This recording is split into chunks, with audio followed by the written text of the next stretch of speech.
Hello students, my name is Nikhil Saini and welcome to our YouTube channel The Unfiltered Education. So in today's video lecture we are going to discuss about Election Commission and going to start our new series on constitutional bodies. तो चलिए चलते हैं election commission के constitutional provision की तरफ. So election commission is mentioned in article 324 of the Indian constitution. अब एक doubt को यहीं पे आप क्लियर कर लीजिएगा कि इसके पास सिर्फ 4 इलेक्शन की जिम्मेदारी है. That is parliament, state legislature, president and vice president. अब आप बोलेंगे लोकल लेवल की इलेक्शंस कौन कराएगा, तो उसके लिए by 73rd and 74th constitutional amendment act state election commission की स्थापना कर दी गई है. वो लोकल लेवल की इलेक्शंस के ऊपर निगरानी रखेगा. तो आइए चलते हैं इसके कंपोजिशन की तरफ. First point, chief election commissioner plus other commissioners. तो एक चीफ इलेक्शन कमिश्नर होगा और उसके अलावा अदर कमिश्नर्स हो सकते हैं जैसा भी प्रेसिडेंट चाहे. अब आपने बहुत जगह पढ़ा होगा कि एक चीफ इलेक्शन कमिश्नर है और उसके अलावा अदर कमिश्नर्स हैं, वो हैं 2. वो भी आपने सही पढ़ा है, पर ये जो है ये कॉन्स्टिट्यूशनल प्रोविजन है और 1+2 वाला जो फॉर्मूला है वो हाल फिलहाल में एप्लीकेबल है. इसको थोड़ा और गहराई से समझते हैं. From 1950 to 1989 election commission was only a single member body. But 1989 में क्या हुआ कि जो एज थी 21 वोटिंग एज, उसको घटा के 18 साल कर दिया गया. तो 18 साल करने पे 3 साल का जो एज गैप आया उसमें बहुत सारे नए वोटर्स इंक्लूड हो गए. तो ऐसी इस वजह से काम काफी ज्यादा बढ़ गया, वर्कलोड काफी ज्यादा बढ़ गया, तो वो सिंगल मेंबर बॉडी उसे हैंडल नहीं कर पाती. इसलिए वहां पे 2 मेंबर्स को और ऐड किया गया. वापस 1990 में वापस उसको सिंगल मेंबर कर दिया गया. बट अल्टीमेटली 1993 से इसको वापस 3 मेंबर बॉडी कर दिया गया, जिसके अंदर एक जो है वो चीफ इलेक्शन कमिश्नर होगा और बाकी जो होंगे वो अदर इलेक्शन कमिश्नर्स होंगे.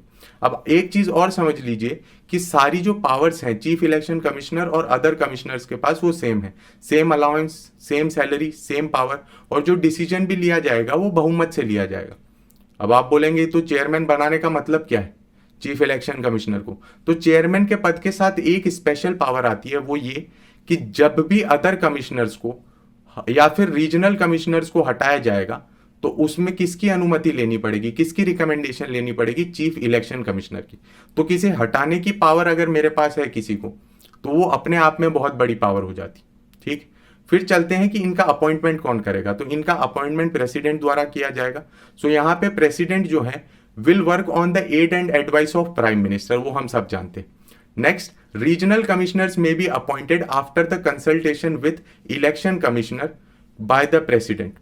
अदर जो इलेक्शन कमिश्नर्स हैं उनके कंसल्टेशन के बाद प्रेसिडेंट रीजनल कमिश्नर्स अपॉइंट कर सकता है. इसको समझिए कि 3 लोग पूरे भारत के इलेक्शन कैसे संभालेंगे, तो उन्हें उनके नुमाइंदे चाहिए होंगे और ज्यादा स्टाफ की उन्हें जरूरत पड़ेगी. तो स्टाफ के लिए रीजनल कमिश्नर्स अपॉइंट किए जा सकते हैं. For example west region, east region, north region, south region या किसी स्टेट स्पेसिफिक, जैसा भी इलेक्शन कमीशन चाहे वो प्रेसिडेंट द्वारा उसे अपॉइंट करवा सकते हैं. Condition of service and tenure of office shall be determined by the president. President तय करेंगे. हाल फिलहाल के लिए 6 ईयर्स और 65 ईयर्स ऑफ एज, ये 2 जो कंडीशंस हैं ये एप्लीकेबल हैं उनके ऑफिस के ऊपर.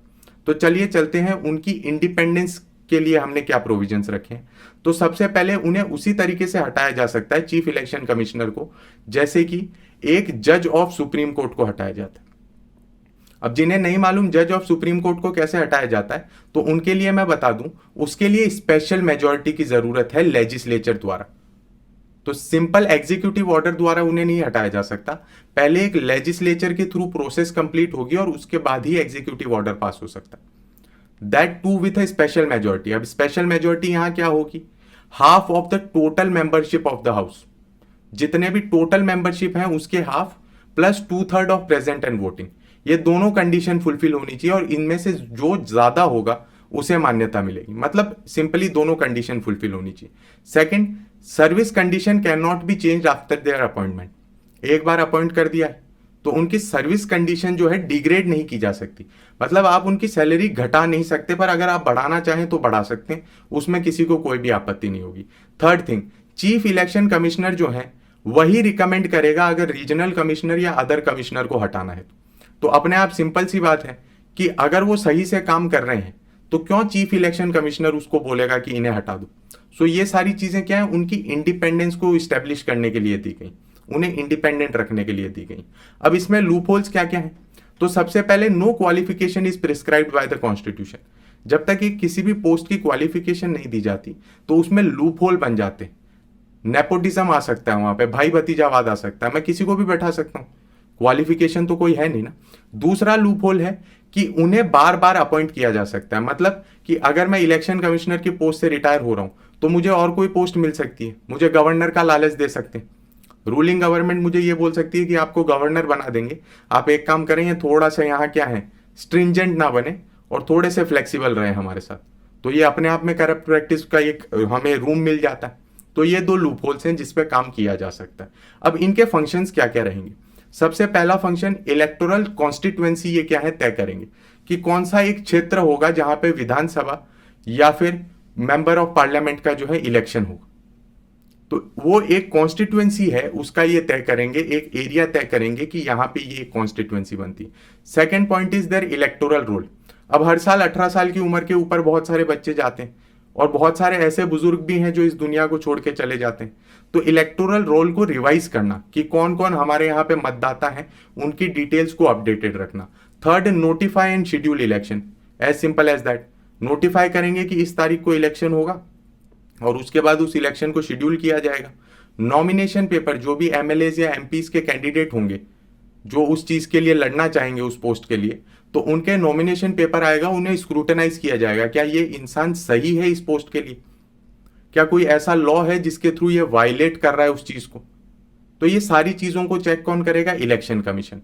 ये रिकॉग्निशन भी देते हैं पॉलिटिकल पार्टीज को और उसी के साथ साथ सिंबल भी देते हैं कि आप कौन से सिंबल के अंडर लड़ेंगे। ठीक है, जैसे बड़ी बड़ी पार्टियों के तो ऑलरेडी स्टेब्लिश सिंबल है, बट जो छोटी छोटी पार्टियां होती हैं उन्हें ये सिंबल्स देती हैं कि आपके पास ये चॉइसेस हैं, इसमें से कोई भी एक सिंबल जो है आप सेलेक्ट कर लें। Determine the code of conduct, आचार संहिता। अब एक चीज समझिए, अगर मेरी पार्टी पावर में है तो मैं पूर्ण रूप से ये कोशिश करूंगा कि मेरी ही पार्टी जो है पावर में रहे। पॉसिबिलिटी है कि मैं करप्ट प्रैक्टिसेस में आ जाऊं।